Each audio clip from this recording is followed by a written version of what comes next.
계속해서 우리 로마서 말씀을 나누도록 하겠습니다. 로마서 4장 오늘 이제 마지막 부분인데요.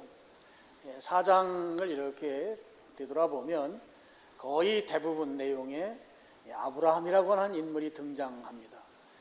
그러면서 4장에서 우리에게 주는 메시지는 무엇인가 하면 믿음으로 의롭게 된다고 하는 그 메시지입니다. 우리가 의롭게 되는 것은 다른 방법이 아니고 믿음으로 된다고 하는 것이죠. 여러분, 의롭게 된다고 하는 것, 이것이 무엇인가 하면 의롭게 된다는 말은 하나님의 성품이 의로우세요. 그러니까 의롭게 된다고 하는 것은 하나님의 성품에 참여하는 것입니다. 하나님의 영역, 하나님 편 안에 들어가는 것을 말하는 것이죠. 또 의로운 것이 하나님의 성품이시기 때문에 우리가 의롭게 된다 또는 의롭게 여김받는다고 하는 것은 하나님이 우리를 받아주신다고 하는 그런 의미도 있습니다. 이 의롭게 된다는 말을 우리가 가장 많이 사용하는 표현으로는 구원받는 것, 구원받는다고 하는 말씀이 되고요. 또 의라고 하는 것은 죄와는 상극입니다. 그런 차원에서 의롭게 된다고 하는 것은 죄가 해결된 상태 또는 죄로부터 자유로움 이런 상당히 많은 의미를 담고 있는 표현이 의롭게 된다고 하는 표현입니다. 우리가 이 말을 정리하면서 의롭게 된다는 것이 무엇이냐? 하나님 편에, 하나님 성품 안에 참여하는 것이다. 이렇게 정리하면 좋을 것 같습니다. 자, 이제 4장 마지막 부분에서 결론처럼 우리에게 주고자 하는 메시지는 바로 믿음으로 의롭게 되는 것이 아브라함 세대만을 위한 것이 아니다 하는 거예요. 아브라함만을 위한 것이 아니고 로마서를 기록할 당시로 보면 로마 시대 사람들, 그 사람들에게도 이 믿음으로 의롭게 된다고 하는 것이 적용된다 하는 것이고요. 그럼 로마 시대 사람들에게만 적용되느냐? 그것이 아니죠. 오늘 여기에서 살아가고 있는 우리들에게도 동일한 방식으로 의롭게 된다고 하는 이 메시지를 이제 4장 마지막 부분에서 우리에게 교훈해 주고 있습니다. 자, 23절 그에게 의로 여겨졌다 기록된 것은 아브라함만 위한 것이 아니다. 아브라함에게만 믿음으로 의롭게 된다는 것이 적용되는 게 아니고 24절 의로 여김을 받을 우리도 위함이니 그랬습니다. 여기에 우리는 물론 로마 시대 이 1차적인 대상은 로마서를 읽는 독자들이겠죠. 로마 시대 사람들 플러스 지금 이 자리에서 예배드리고 있는 우리 오늘날 우리들에게도 동일하게 적용된다 하는 것이죠. 아브라함이 믿음으로 의롭게 되었다면 당연히 우리들도 믿음으로 의롭게 되는 그 방식대로 의롭게 된다. 이런 말씀인 것입니다. 창세기에는 아브라함에 대한 이야기가 자세하게 기록이 되어 있습니다. 특별히 창세기 15장은 아브라함의 믿음과 관련해서 아주 결정적인 내용들을 많이 기록해 놓고 있는 장인데요. 15장에 보면 이런 내용들이 나와요. 하나님께서 아브라함에게 이런 말씀을 합니다. 자, 내 몸에서 날 자가 내 상속자다. 내가 내 후손으로 생각하는 것은 다른 사람들이 아니고 내 몸에서 날 자다. 이 말씀을 하고 여기에 한 가지 덧붙이죠. 그러니까 내 후손은 하늘의 별처럼 많은 셀 수 없이 많은 후손이 너에게 주어질 것이다. 하나님 약속이죠. 여기 이제 후손이란 말은 뭐 혈연적 후손을 말하기보다는 우리 성경의 맥락을 보면 믿음의 후손들을 말합니다. 우리도 포함되는 것이죠. 그래서 지금 하나님이 아브라함에게 내 몸에서 날 자가 내 후손이 될 것이고 그 후손 이후에 수많은 하늘의 별들을 보여주면서 별과 같이 많은 숫자의 사람들이 내 후손이 될 것이다 라고 하는 약속의 말씀을 아브라함에게 주셨습니다. 이 아브라함이 그 약속의 말씀을 듣고 그 약속대로 자기에게 이루어질 것을 믿었습니다.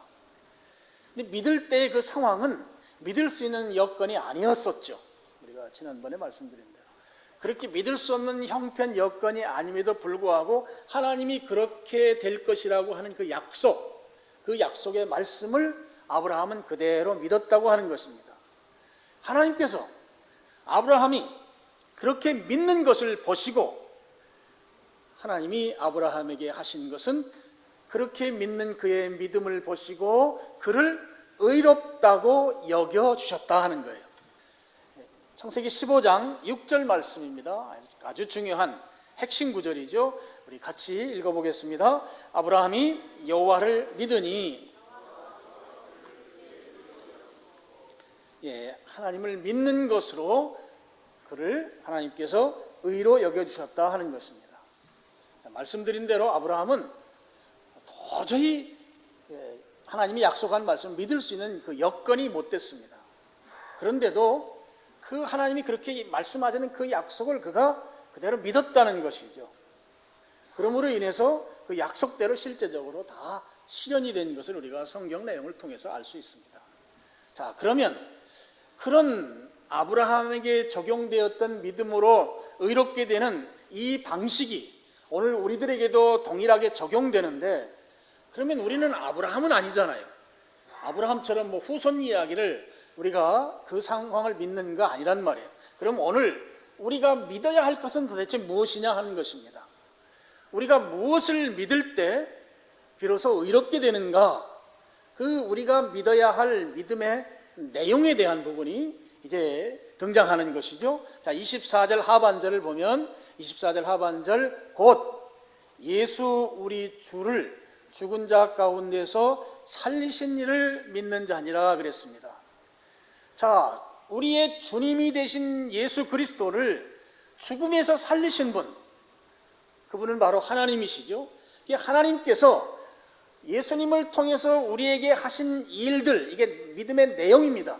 그것을 우리가 믿으면 그 믿음으로 말미암아 우리가 의롭게 된다고 하는 말씀인 것이죠.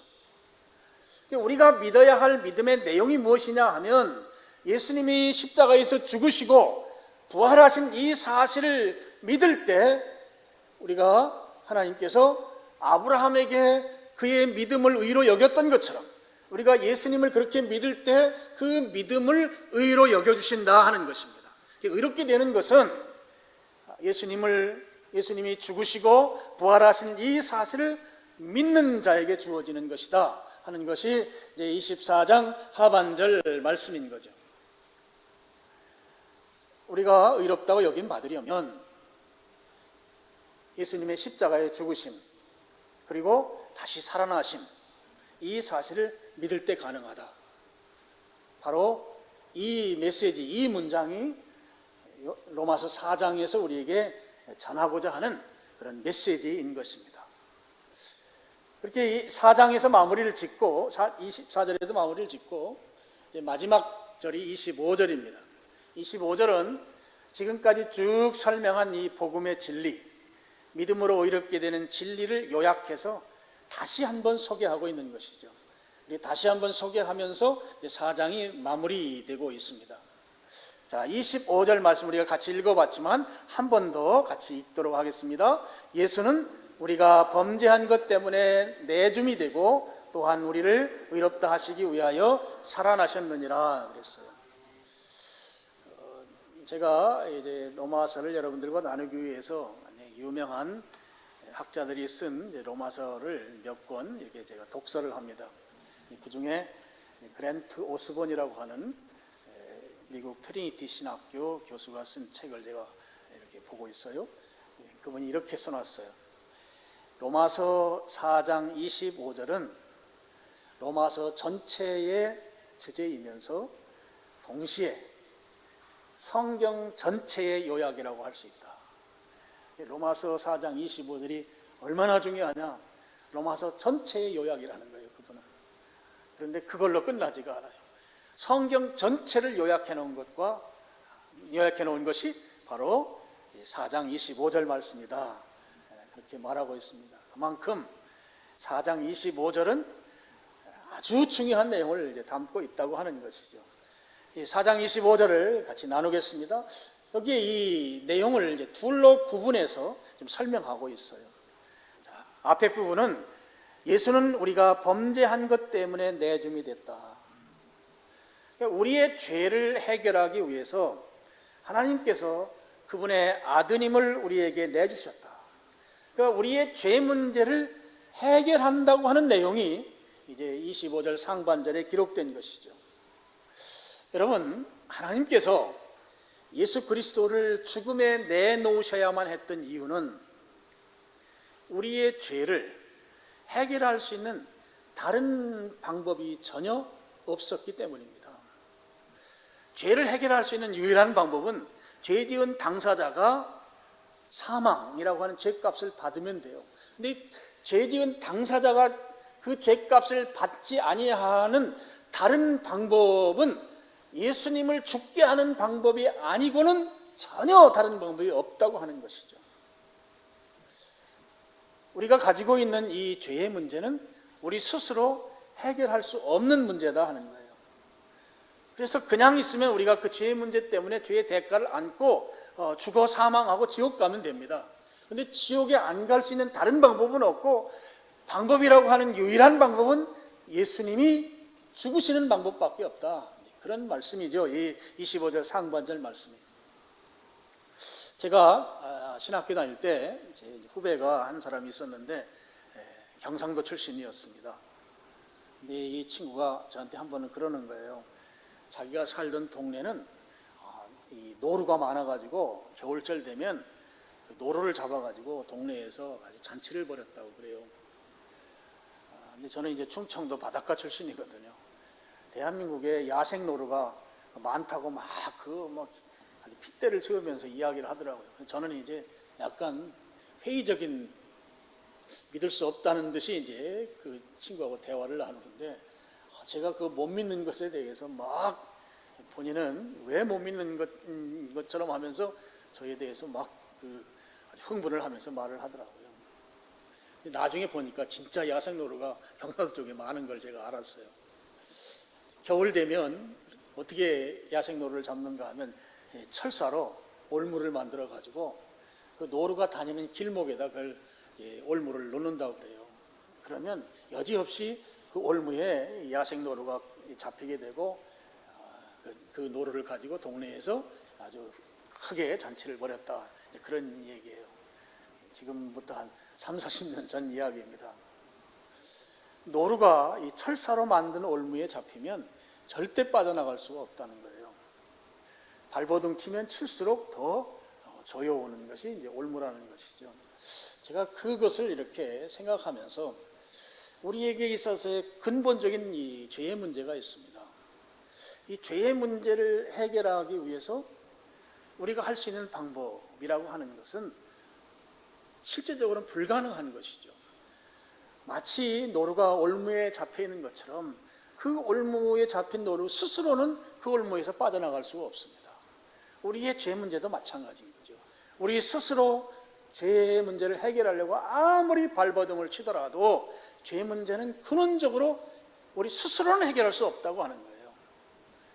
여러분, 우리가 죄를 안 짓기로 여러분이 아무리 결심을 하고, 정말 그 어떤 사람들은 죄를 안 짓기 위해서 뭐 손가락을 자르기도 하고 막 이렇게 하지만, 그렇지만 그렇게 한다고 해서 죄를 안 짓는 게 아니라는 말이에요.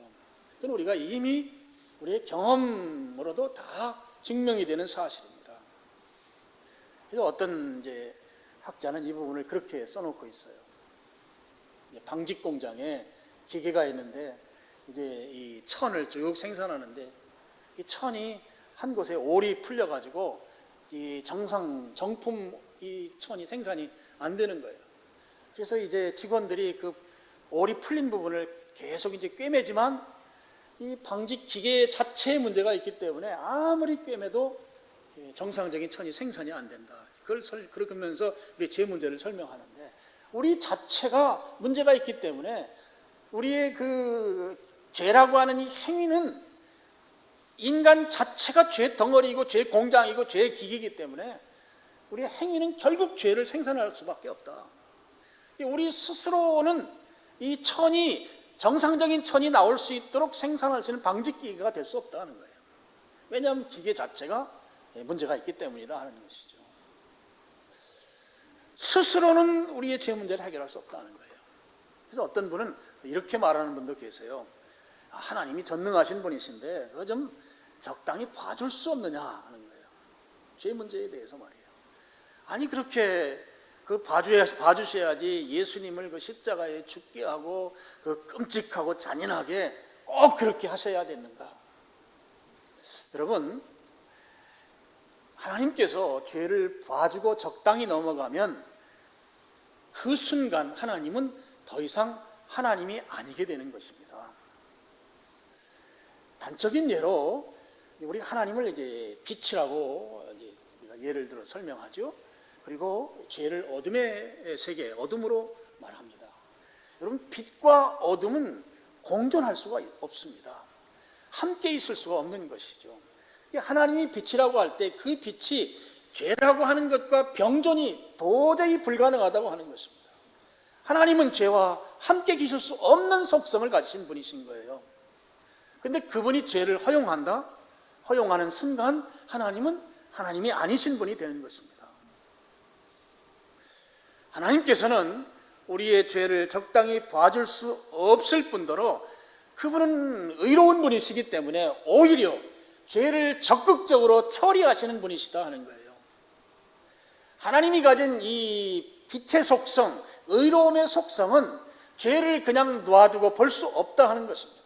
적극적으로 처리하는 그 방식이 어둠 자체가 스스로 빛으로 변화될 수 없기 때문에 예수 그리스도를 통해서 이 문제를 해결하시려고 우리의 범죄한 것 때문에 예수님을 내어주시는, 예수님을 죽게 만드시는 그 방식으로 이 죄 문제를 처리하신 하나님이시다 하는 것입니다. 오늘 그렇기 때문에 우리가 의롭게 되기 위해서는 우리가 믿어야 할 것은 우리 스스로 죄를 해결할 수 없고, 우리가 죄를 해결할 수 없기 때문에 하나님께서 예수님을 통해서 우리의 죄를 대신 처리해 주시고, 그 대신 처리해 주시는 방법은 우리의 죄값으로 대신 죽어주심으로 우리의 죄 문제를 해결해 주셨다 하는 것입니다. 이것을 믿을 때에 의롭게 된다, 하나님 성품에 참여하게 된다 하는 것입니다. 여러분, 이 사실을 믿으시길 축원합니다. 예수님이 우리를 의롭게 하기 위해서 우리 스스로는 의로울 수 있는 방식이 전혀 없기 때문에 예수님께서 우리 대신 죽어주심으로 우리로 하여금 의롭게 되도록 만들어 주셨다고 하는 이 사실을 믿는 여러분이 되시기를 다시 한번 축원합니다. 25절의 두 번째 영역입니다. 하반절입니다. 25절 하반절, 또한 우리를 위하여 의롭다 하시기 위하여 살아나셨느니라 그랬습니다. 예수님께서 우리를 의롭게 하시기 위해서 부활하셨다 하는 것이죠. 자, 예수님의 부활은 내가 의롭게 되었다고 하는 사실을 증명하는 것이다 하는 거예요. 자, 예수님께서 부활하셨습니다. 다시 살아나셨습니다. 여러분, 죄의 결과, 죄의 대가는 죽음입니다. 그래서 예수님이 우리의 죄의 대가, 죄의 결과를 해결하셨다고 하는 것을 부활로 입증하셨다고 하는 말씀인 것이죠. 다시 좀 설명하겠습니다. 자, 예수님이 나에게 와서 이렇게 말씀하는 거예요. 내가 내 죄 때문에 내가 죽어준다. 나의 죽음은 내 죄 때문에 죽는 죽음이야. 그렇게 말씀하시고 예수님이 죽으셨어요. 그런데 예수님께서 죽으시고 그냥 죽음으로 끝나버리게 되면 내가 생각하는 거예요. 예수님의 죽음이 진짜 나를 위한 죽음일까? 아니면 예수님 자신의 그냥 당해야 할 죽음을 죽으신 걸까? 내가 의심하게 된다는 것이죠. 예수님의 죽음이 나를 위해 죽는다고 말씀은 하셨지만 정말 나를 위해 죽으신 것일까? 아니면 예수님도 죽으셔야 하니까 그냥 예수님 자신을 위해서 죽은 죽음은 아닐까? 예수님의 죽음이 나를 위해 죽음이라고 하는 것을 확신할 수 없다 하는 것입니다. 여러분, 고린도전서 15장은 예수님의 부활과 관련된 장인데요. 그 부분에서 특별히 15장 17절에 보면 아주 이 부분에 대해서 굉장히 단도직입적으로 설명하는 말씀이 나옵니다. 우리 고린도전서 15장 17절 말씀 같이 한번 읽어보겠습니다. 그리스도께서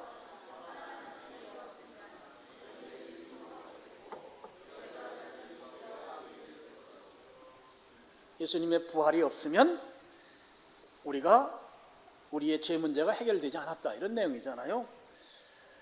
이 말씀을 제가 좀 거칠게, 좀 죄송스럽지만 거칠게 표현하면, 예수님이 부활하지 않으셨으면 예수님도 죄인이다, 이런 말입니다. 고린도전서 15장 17절 말씀은 예수님이 부활하지 못하셨으면 예수님도 그냥 죄인으로 끝나는 것이다 하는 거예요. 자기 죄 때문에 죽었다, 이 말씀인 것이죠. 그러니까 예수님께서는 반드시 살아나셔야만 우리의 죄, 내 죄를 위해서 죽으신 그 죽음이 된다, 이런 말씀인 것이죠. 여러분, 하나님께서 우리의 죄를 해결해 주시려고 독생자 예수님을 십자가에서 죽게 하셨다고 하는 사실인 거예요. 근데 그것으로 끝나면 안 된다고 하는 것입니다. 예수님이 다시 살아나셔야 된다는 거예요. 살아나셔야만 예수님의 그 죽으심이 우리를 위한 죽음이라고 하는 것을 확신시키는 증거가 된다. 이것이 바로 로마서 4장 25절 하반절 말씀인 거예요. 예수님의 부활은 내 대신 죽으신 예수님의 대속 사실을 믿게 하는 확실한 증거다 하는 것입니다. 예수님이 다시 살아나셔야만 그 부활하신 것이 내 대신 죽으신, 나로 하여금 죄 문제를 완전히 처리한 그런 예수님이시라고 하는 것을 나로 하여금 믿게 하는 것이다 하는 것입니다. 그래서 우리가 예수님께서 죽으시고 부활하신 그 예수님을 믿을 때 우리는 비로소 의롭게 되는 것이죠. 하나님 성품에 참여하는 것이죠. 자, 여러분, 그렇게 하나님께서 우리로 하여금 의롭게 하시기 위해서 예수님을 십자가에 죽게 하시고 또 예수님 부활하셔서 우리로 하여금 확신할 수 있도록 하나님께서 하실 수 있는, 우리로 하여금 의로운 자가 되도록 만드시는 하나님이 할 수 있는 최고의 희생, 또 최고의 증거를 우리에게 나타내 보여주셨던 것이죠. 그럼에도 불구하고 우리가 그 예수님을 믿지 않는다면 우리는 어떻게 될까요? 예수님의 십자가의 죽으심이 나와 상관이 없게 되는 것이죠. 예수님의 죽으심이 나하고 아무런 상관이 없게 되는 것이에요. 아무런 상관이 없게 되면 어떻게 되겠습니까? 나의 죄 문제가 처리되지 않은 것입니다. 나의 죄를 처리하지 못한 것이죠. 여전히 죄 가운데 있게 되는 것입니다. 또 로마서 4장 25절 하반절 말씀에 근거하면 내가 그 예수님을 믿지 아니하면 나는 의롭게 되지 못합니다. 의롭게 되지 못한다는 것은 하나님은 의로우신 분이시고 하나님의 그 영역에 하나님께서 받아주시지 않는다는 것이에요. 나를 위해서 죽으시고 부활하신 그 예수님, 믿을 수밖에 없도록 우리에게 그렇게 확실한 증거로 예수님을 우리에게 주셨는데, 그분을 안 믿으면 그분의 십자가 죽음은 나와 아무런 상관이 없어서 나는 내 죄가 처리되지 않고 나는 의로운 자가 되지 못하는, 하나님이 받아주실 수 없는 그런 존재가 된다고 하는 것이죠. 그럼 그런 존재의 결말은 어떻게 될까요? 마태복음에 우리가 그것을 알 수 있는 내용이 있어요. 마태복음 22장 13절입니다. 우리 같이 읽겠습니다. 그 손발을 묶고 바깥 어두운 데에 내던지라.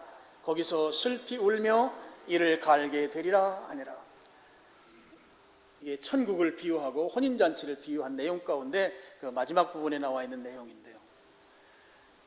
천국에 참여하지 못할 자에 대해서 이제 여긴 임금이 이제 신하에게 이 일을 부탁하는 내용인데요. 그 사람의 결말이 어떻게 되는가? 그 손발을 묶고 이제 자기 의지대로 아무것도 할 수 없도록 만드는 것이죠. 손발을 묶습니다. 바깥 어두운 데 내 던진다 그랬어요. 바깥 어두운 데, 이게 무슨 말인가 하면 하나님 안에 있는 것은 어둡지가 않아요. 빛이기 때문에. 그럼 이 바깥 어두운 데는 하나님 이 영역 밖으로 내던지는 것이니까 이것은 우리가 통칭 지옥이라고 말할 수 있어요. 지옥에 던져지는 거예요. 예수님께서 나를 위해 하셨던 그 죽으심과 부활을 믿지 아니하는 자는 지옥에 내던져진다. 그럼 거기 가서 어떻게 하는가? 두 가지 내용이 나오죠. 슬피 운다 이렇게 되어 있습니다. 슬피 운다는 말은 후회한다는 말이에요. 여러분, 지옥 가도 우리의 그 인격적 요소가 그대로 남아있다고 하는 것을 이런 표현들을 통해서 알 수 있어요. 슬피 운다. 무엇을 후회하겠습니까?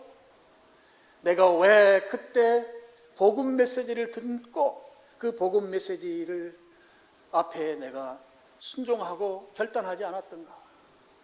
내가 왜 복음을 듣고 그 복음 앞에 나오지 아니하고 외면했던가?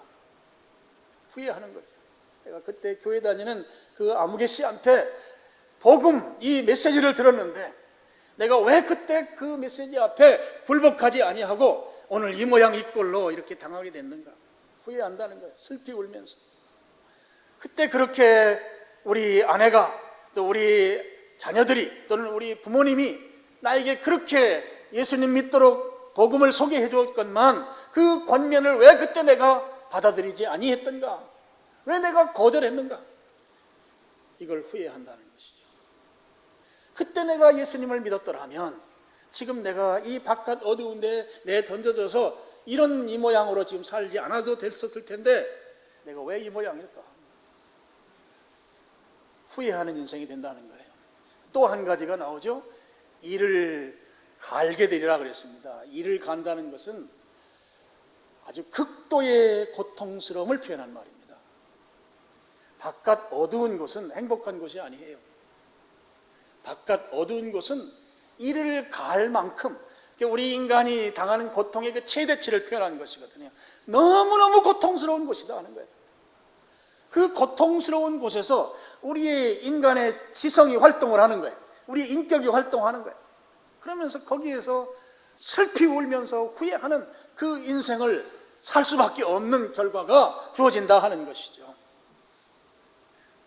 여러분, 아브라함은 하나님의 약속의 말씀을 주셨을 때 자기는 믿을 수가 없었어요. 그래서 이 4장 18절에 아브라함은 바랄 수 없는 중에 바라고 믿었다 이렇게 성경 표현하고 있습니다. 이거 가만히 생각해 보면 우리도 마찬가지예요. 우리의 삶의 모습이 추하기 이를 데 없습니다.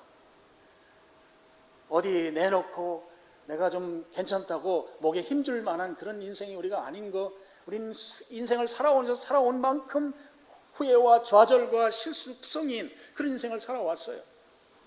그런데 그렇게 살아왔는데 예수님을 믿기만 하면 의롭게 여겨주신다는 거예요. 하나님의 자녀 삼아주신다는 거예요. 영원한 상속자로 세워주신다는 거예요.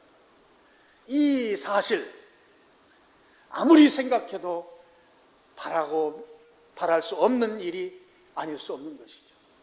나 같은 자에게 예수님을 믿으면 의롭게 여겨준다고 하는 이 사실을 바랄 수 없는 그런 사실 앞에 아브라함도 바랄 수 없는 중에 바라고 믿었던 것처럼 여러분, 우리도 우리 형편 다 내려놓고 예수님의 십자가의 죽으심과 부활을 믿음으로 말미암아 의롭게 되기를 축원합니다.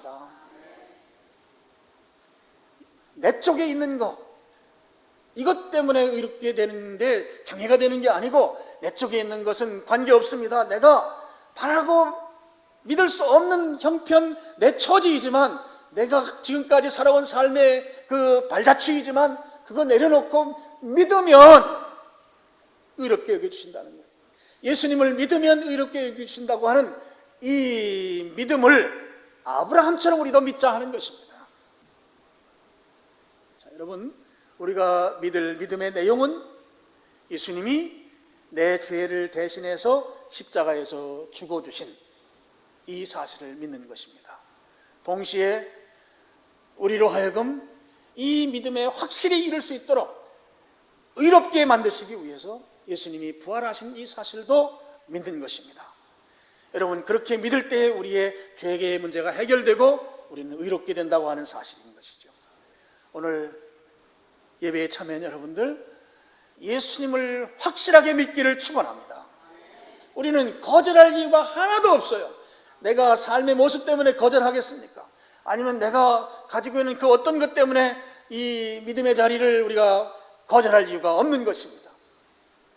나를 위해서 십자가에서 죽으시고 부활하셔서 그분을 믿기만 하면 하나님 품에 우리로 그 안에 들어갈 수 있도록 그런 자격 안으로 우리를 품어주신다고 하는 그런 놀라운 이 메시지를 우리가 받으셔서 오늘 여러분이 예수님을 믿고 의롭게 여김받는, 의로워지는 의인의 삶을 사는 그런 여러분 되시기를 주님의 이름으로 축원합니다.